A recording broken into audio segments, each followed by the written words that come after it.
Good morning. Welcome. Well, could be good afternoon, could be good evening. I don't know. I've said good morning because it's morning here. I'm Wayne, co-host of Off the Tools podcast, and this is Andy Jones. Morning, or afternoon, or evening, wherever you are. Here we go. So it's another mind-blowing episode of the Off the Tools podcast, where we spill the dirt, go under the covers, find the secrets and the naughty little tricks that we are building and using to build and scale trades businesses. Or it could just be a nice little general discussion about tradesmen using AI are going to win. And it is as simple as that. If you're a tradesman and you're not using AI, you're probably going to lose in the long term. So not really any secrets or under the cover looking, is it really? That was more just bullshit sales techniques that lots of people like to use. It's very controversial, I think. A statement like that is very controversial to a lot of businesses, but especially in the trades, because there's a lot of this floating around of trades are going to be the safest businesses. And in a lot of ways they are. The actual on-site stuff, it's going to be possibly never replaced. There's never going to be, or not for a very long time, a robot that's going to, be able to fit a bathroom suite, rewire a house under the. It's not going to be there. Weird geeky thing on that as well is because I'd like to listen to other podcasts as well as this. Obviously, the human shape is actually very inefficient. So you see all these videos of robotics companies trying to make human robots to make it look more appealing to people, but we're actually a very inefficient design, and AI and robotics wants to be efficient. So for example, a picking machine in a warehouse can be literally designed to do that, and it's efficient and that works, and it's low, it uses the least amount of energy consumption. However, a human body is designed to be able to do a lot of things okay. We can't climb a tree like a monkey, but we can run faster on two legs. We can't run as fast as a cheetah, but then we can climb, whatever. I get it. Random fact. There'll probably never be, like, we've all seen iRobot class film, but it's never going to be like that because we're not very efficient. It doesn't make sense, does it, to have that structure? No, not at all. So it's not going to be, we're not, the jobs aren't going to disappear through that side of things. However, as per the title, it's the guys that are the tradesmen that are using it that are going to win. So very, very controversial subject for sure. Obviously, me and Wayne track a lot of the conversations that are going on the forums, and the majority of people are still old school, as we've spoke about so many times. And this is both with business in general as well as how they conduct themselves and things like that. But ultimately, they're looking at it of not interested, don't need it, it's not going to help me in any way. But ultimately, as per the title and the main topics that we're going to try and hit, is it isn't replacing the trade itself and the work done on site, it's replacing everything that wraps around it. And as you've all heard me say so many times, it's got to a point now where the customer service and everything that wraps around the job that's completed on site is worth as much, if not more, to modern people, or to people in 2026 than what's actually done on site. So that's things like repetitive admin tasks, reaching out, automations, things like that. But all of that admin stuff, people nowadays see more value in it. I've spoke about it more times than I've forgot. But we live in this Amazon Prime, Uber, environment now, in this world where people want to know what's going on. You cannot get away with, I'll be around sometime next week, probably Tuesday, and then that's the end of it. People just won't suffer it. There's still people that will, of course, But the window of people that will accept that is getting smaller and smaller and smaller. Every Generally, year that goes by. People, generally, it's elderly people, but arguably, what we would deem to be elderly is shrinking, in my opinion. That window of people, my parents are in the 70s, but they still, have smartphones and all that sort of stuff. So it's like, they're not like, you go back 20 years and think of a 70-year-old. They're not the 70-year-old of today, are they? Like my mother-in-law's nearly 70. My mum and dad are early 60s, and they're not old people, like, they're not like, whereas you go back 20, 30 years ago and you think of a 70-year-old, they're dithering around, it's just not, life's changed, isn't it? So, because of this expectation and demand for this more premium, or what we say premium, it's only premium really in the trades game. It's standard in so many other things, isn't it? You know what I mean? You can order a McDonald's on Just Eat and be updated on where it's coming and get your tracking with the little guy on the, on the bike on his way to your house. It's pretty standard in so many things now. It's just, and the very reason why I came back into the trades after having some time out was like, well, actually, like, this expectation is growing now for this, for automations and customer service, but nobody's doing it. So it will be quite easy to implement it and, dominate in that area, which is what we're essentially saying. It's not going to replace what you're doing on site, but if you don't implement it, the guy down the road that is going to take all of your business. No, I agree. On I don't know if I'm jumping the gun here, but like, we've said here that if you're not using AI, you're going to lose, or we've said that if you are, you're going to win. But there's a caveat there. Correct me if I'm jumping the gun, Andy. We'll come back to this, but I think there's also people using it too much or relying on it too much. Do we want to talk about that now, or should we come back to that further in discussion? Oh, no, we can jump into that. It's in our notes, isn't it? But we can rearrange that. So, like, what I mean by that is I'm seeing a lot of people go off, right? Unsort of supported. They're going off, they're using ChatGPT and they're asking it loads of questions, and they're going down these rabbit holes, and they're building these Claude bots, and they're connecting it up to their job management systems, and it's all going fucking crazy. But then they're not managing it, because they've not got the infrastructure of the business correct. They haven't got any admin staff. Because I again, quick fix. I'm going to go around in circles here, but like, I don't think AI is replacing, in the same way a core drill doesn't replace the engineer. It just helps the engineer core hole the drill, doesn't it? AI to me is a tool that will help the owner and the admin do what it needs to do.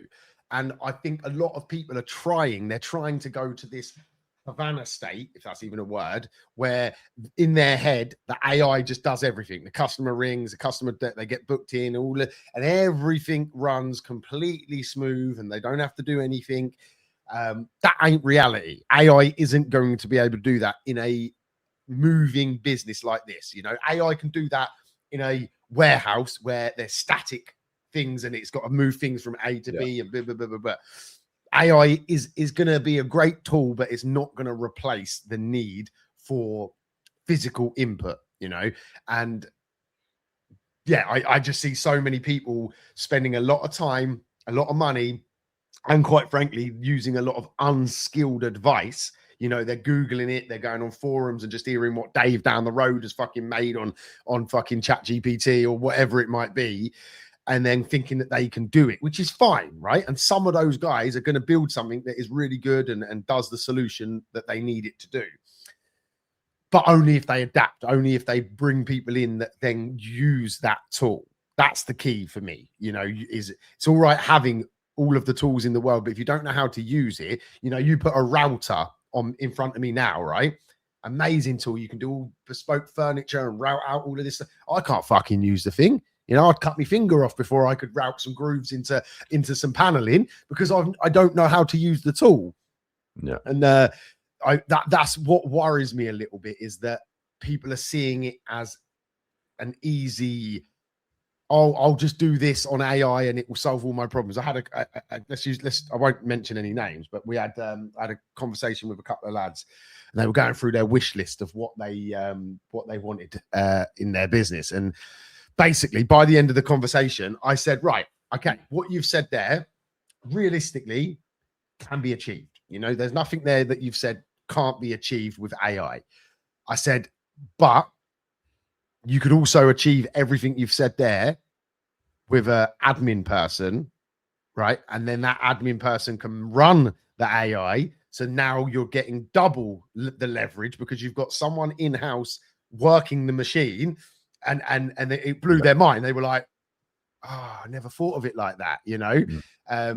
Yeah. And just a great example of going down the wrong rabbit hole or listening to maybe the wrong people.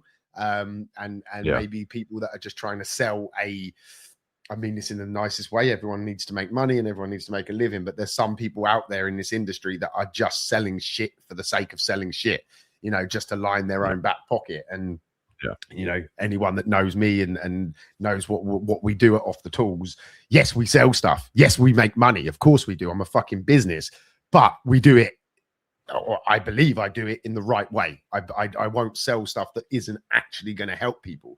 I could make something look glamorous and fucking all shiny and woo, look at this, and sell a load of crap. But it ain't going to help if you don't have the infrastructure, if you don't have someone that can work that machine. And I'm going off on a tangent because this really annoys me. But we only offer stuff that we use in our own businesses. Again, this is the thing we've spoke about. And again, as far as I'm aware, we're the only trade coaching business that still have trade businesses as well, that we then use to test things like the AI out, run software and make sure that it's effective and it works.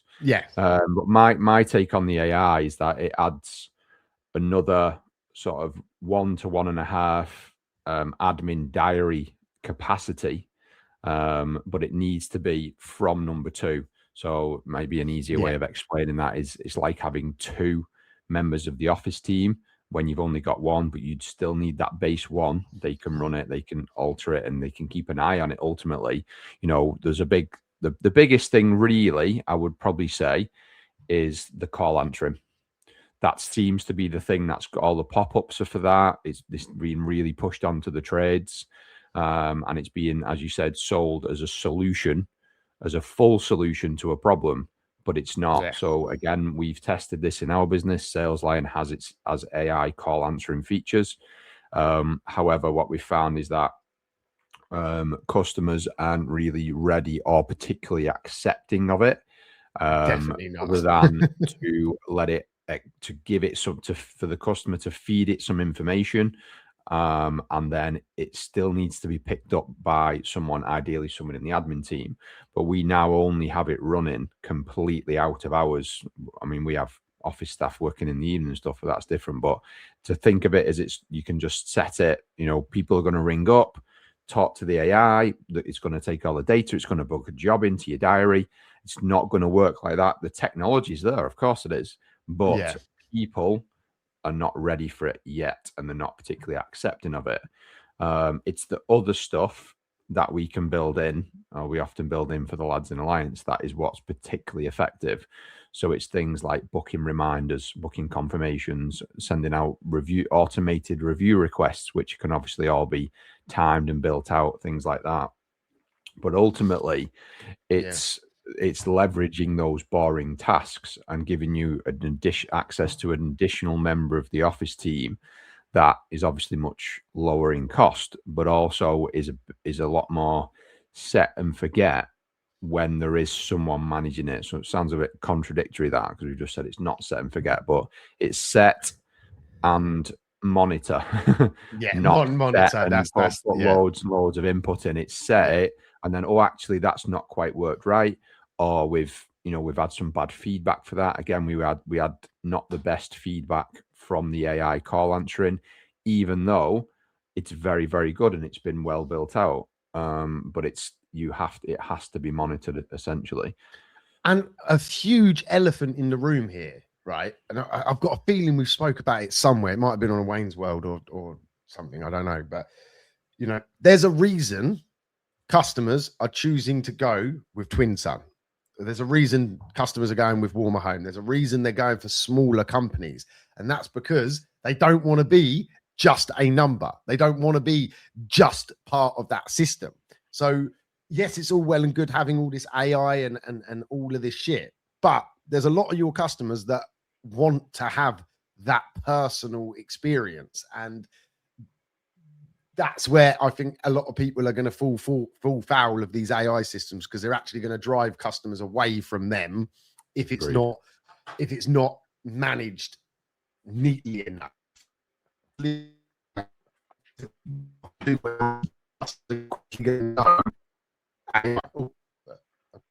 Sort of blinked. Sorry if that stopped any recording. I'm just going to quickly just check, make sure everything's looking all right. Yeah. Can you hear me all right, Andy? Yeah, you went a little bit glitchy then. Yeah, so did you. It all just sort of like phased out. Where was I going? Yeah, so don't forget that customers are going with you because you're not British Gas, because you're not boxed, because you're not these big conglomerate companies. So don't go away from your roots too much, because yeah, I think that you'll see some backlash in the future with it. What's your thoughts on that? Yeah, again, let's say we've monitored this in our other businesses, haven't we? And people just people are getting put off. A lot of people are getting put off by it.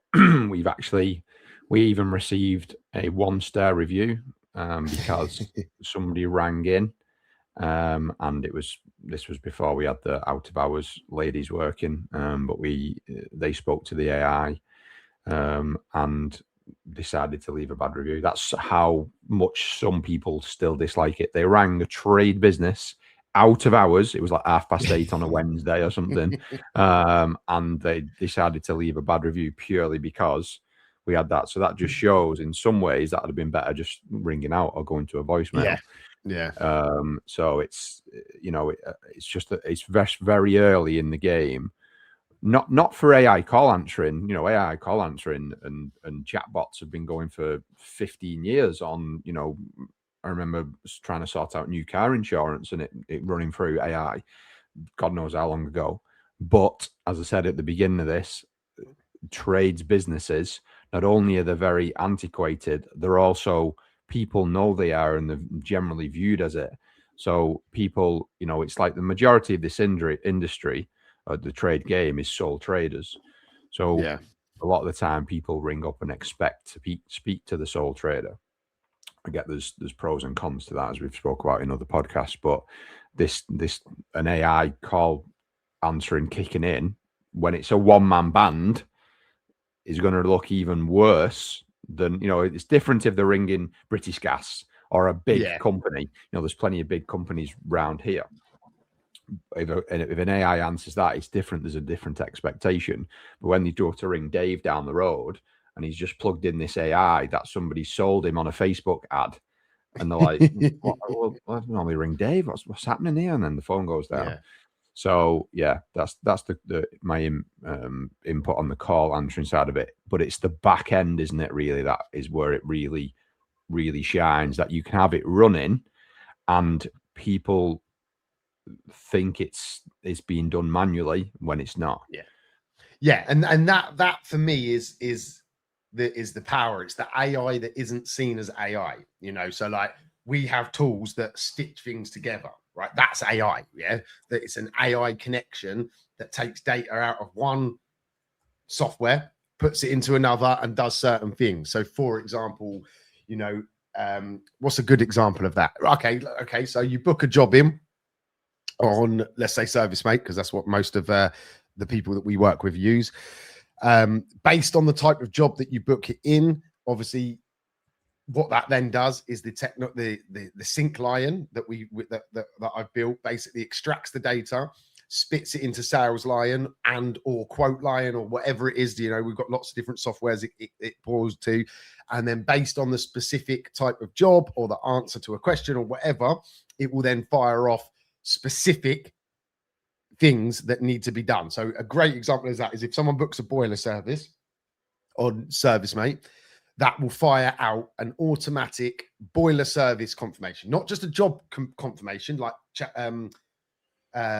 service mate, and that will do job confirmations. It basically just confirming the booking. What this does is this is powered by Sales Lion, and it sends out a customized email and text message that tells the customer what to expect for their boiler service, what potential, what's going to be done, any extras that might incur, like gaskets and all of that sort of stuff. So it presets that whole experience for that customer. And in today's world, you know, people like to know what's going to happen. People like to, they don't want chance. People don't like it. People get nervous. You know, a lot of people are socially a little bit scared of like people, and obviously a lot of people are a bit more neurodiverse than ever before.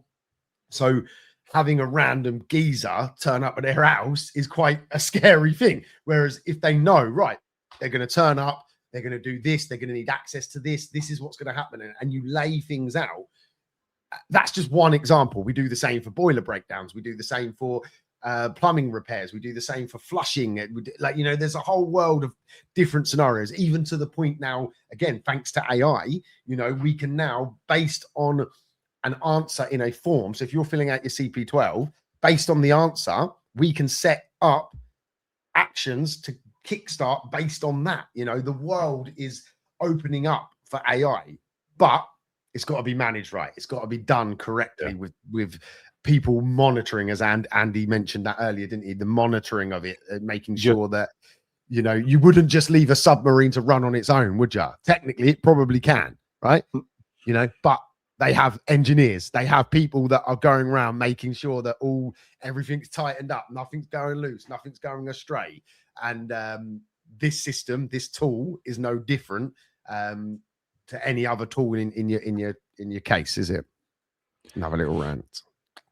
If you I'm going off on tangent here. Have you ever learned or are aware of how submarines get their oxygen? No. It's fucking fascinating. Go on, let's go down this rabbit hole.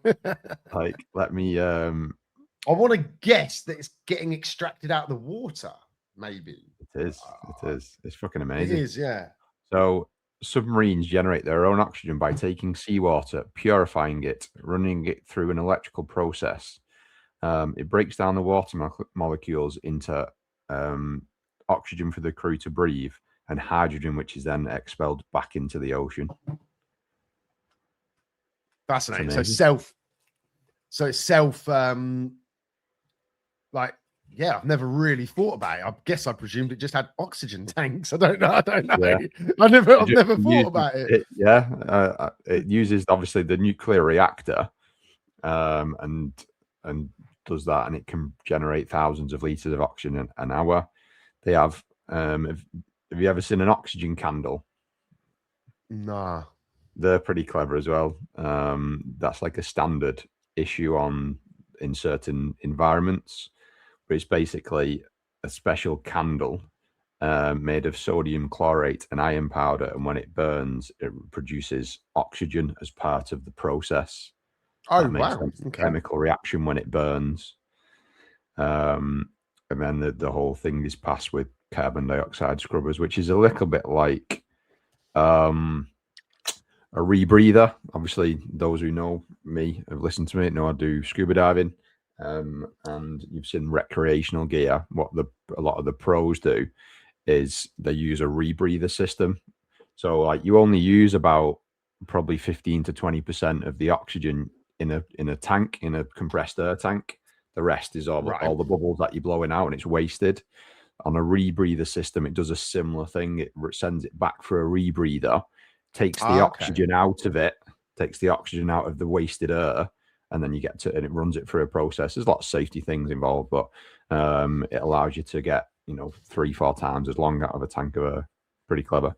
But I always wondered the same. It's like, how does a submarine have enough air for everyone to breathe when they're down for like? So the question now then, Andy, on this rabbit hole is, how the hell do they breathe in space then? Well, allegedly go to space, shall we say? Here we go. Yeah. Let's not go down that rabbit hole. But so let's work on some presumed facts. Yeah, that we do go to space. Let's just pretend that that's a fact. We can discuss that later. How the hell are they generating oxygen? There. Go on, Google it. Perplexity. That's a good one if you've got that. That answers things better than ChatGPT and that. It's got to be a similar process, isn't it? There's got to be because there can't be oxygen in space, can there? Space shuttles stored oxygen as a super cold liquid. They use large external tanks for engine fuel during launch and special pressurized cryogenic tanks in the main body for breathing in space. It gets mixed with liquid nitrogen from separate tanks to create a normal breathable cabin pressure. I'm those who know me know I'm a bit of a skeptic. This is a polite way of putting it. And I don't personally believe we've been to the moon and back personally. I'm not too sure. I'm not even sure we have the technology now. I certainly don't think we had the technology back in 1969 or whatever it was.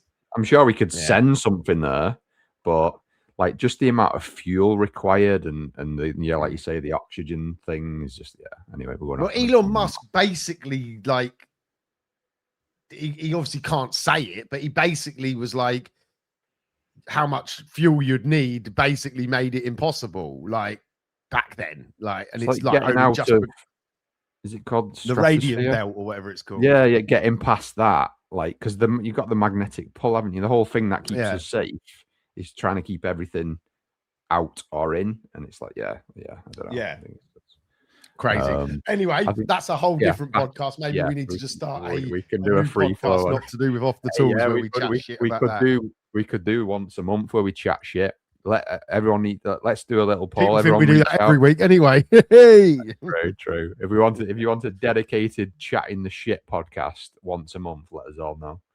Yeah, I'm up for that. I'd like to just talk randomly about bullshit, but I quite enjoy it. A couple of points then. We was going to do a shorter one with this, so we'll try and sort of draw it to a close. So it's half hour long. The question really isn't whether I come into the trades. It's already there. The question really is whether you're going to implement it before your competitors do.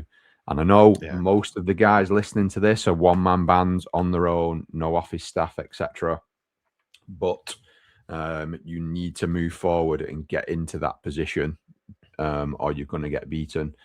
Trust us. We know this is what we do. This is our whole business. We observe. As I said before, we have live businesses. It allows us to observe. A really scary number, 88% of customers who will ring someone if it isn't answered the first time, then they will ring someone else. So you need to start putting things in place. That's only going up as well. know, people are just too impatient. On the saving grace of it is there is software now that can be implemented that can make you way more competitive. I just wanted to run through one little scenario that you was touching on before, that is capable with things like Sales Lion, Quote Lion, Service Mate, which would be much more beneficial to lads who don't yet have office staff, which is the AI run automations that you allowed. I'll run through the scenario. You go out to a job, you do something like, let's say you do a boiler service, and when you do the vessel, the water is in a really bad shape. Whether you're doing a test on it or not, you can just see it's in really bad shape. So you want to tell the customer that they need to have a power flush.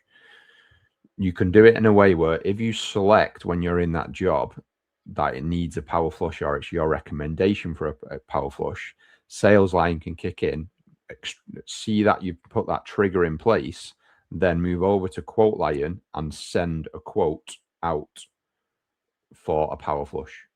Yeah.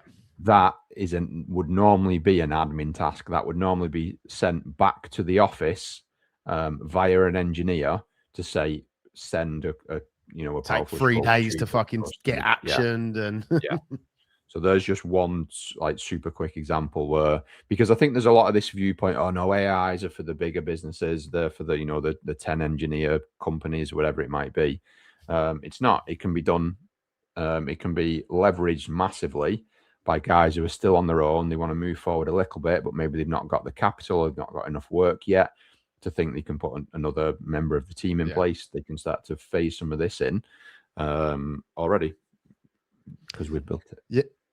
Agree. And on that note, guys, you've heard us mention Quoteline a couple of times over the last few weeks. It is live. Quoteline is live. We are going to obviously do a full demo of it, but to warm you up a little bit, go over to the website quoteline.co.uk, and you will start. It's live. It's ready. It's being used. You can jump straight in and start using it. But if you want to be able to send quotes that look great, that are interactive, that have options, that have discounts and timers and all the fancy stuff that modern people, to drive sales want, Quoteline is 100% the tool for you. Designed and built by tradesmen. Using it, me and Andy are using it daily in our businesses.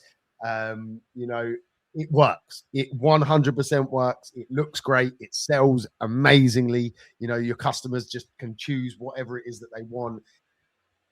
Mate, honestly, there's not a system out there that can produce a better looking quote, a better experience for the customer. And then if you combine that with Sales Lion and Service Mate, and you get what we've called the Lion's Pride software stack, you are literally elevating your business from non-league to Premier League, Champions League. You will start to dominate your area if you bring all of this together. So if you're interested, you can have a free call with myself or Andy, obviously. We can then discuss what it is that maybe will help your business, whether it's one of the softwares, all of the softwares, whatever works for you. And we can look to get your business, because guys, it is, as we record this, right? This is going out in the middle of July. Okay.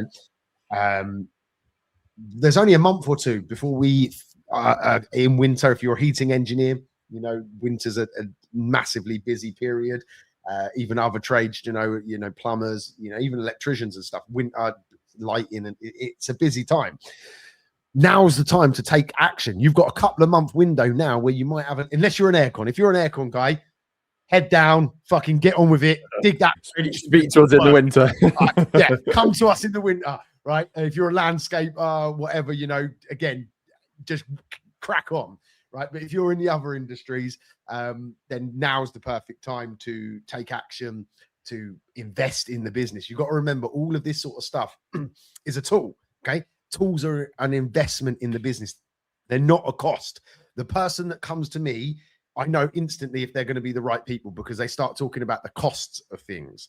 And these aren't costs. These are investments in the business. And you have to, if I was going to open a bakery, guess what? I would have to invest in the oven. I'd have to invest in the shelving. I'd have to invest in the cutlery. I'd have to invest in that business, right? Trade businesses are no different. You have to, at times, you have to invest in the business so that then it can grow. So don't fucking come to me saying about costs, because it's not. It's investments in the business. And if you want to be a real business, ultimately, any real business takes investment. You're not talking hundreds of thousands of pounds. You can get the software stack, depending on your business, from anywhere from 2 to 6, 7 grand. Like, depends on the needs and the requirements.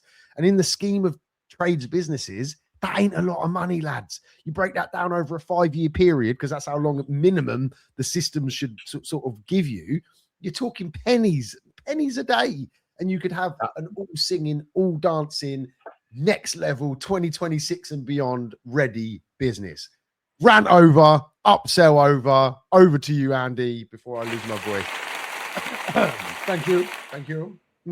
That the distinguish between cost and investment is, I think, overlooked constantly. There's always a post on the forums about, thinking about either someone ranting that they've a software they've already got's gone up by like fucking 10 quid a month, or they're thinking about getting us something, but it's, 100 quid a month, and I'm not paying that much.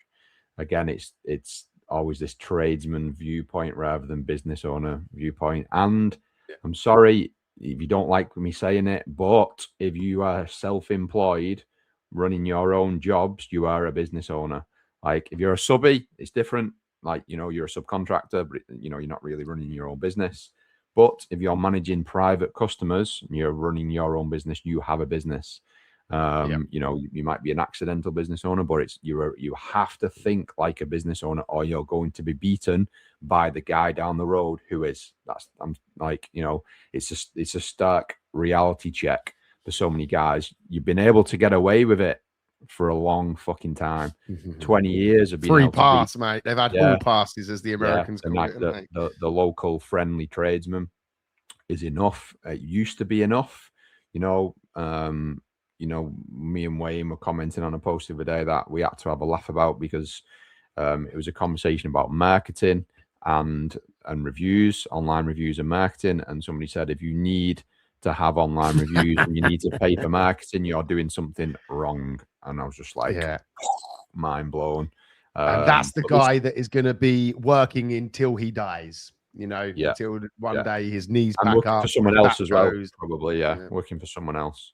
Because everything's been taken from him, because we've spoke about it a million times. I'm not getting back into it, but he's still living in 20 years ago. So anyway, on that note, if you've got any questions about AI, about any softwares, the softwares that Wayne's just spoke about, whether it be Sales Lion, Quote Lion, Service Mate, let us know.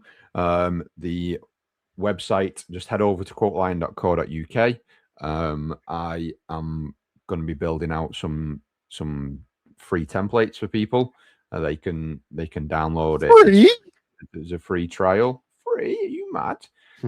We are offering, it's a free trial. You can join it, have a look at it, see what you think of it. If you like it, then you can either subscribe and implement it into your business and build it yourself, or we can build it out for you with all the templates. So if you're curious about it, just let us know. We can do a demo. On that note, I just thought I'd throw up on the screen the sort of fancy stack that we're putting together here. So we've got Quote Lion, Review Lion, Sales Lion, Pricing Lion, and Task Lion. We're forming a pride to take over the trades industry. So please don't delay. Get access to it all as soon as you can. On that note, love you and leave you. We'll see you on the next episode. God bless. Let's go.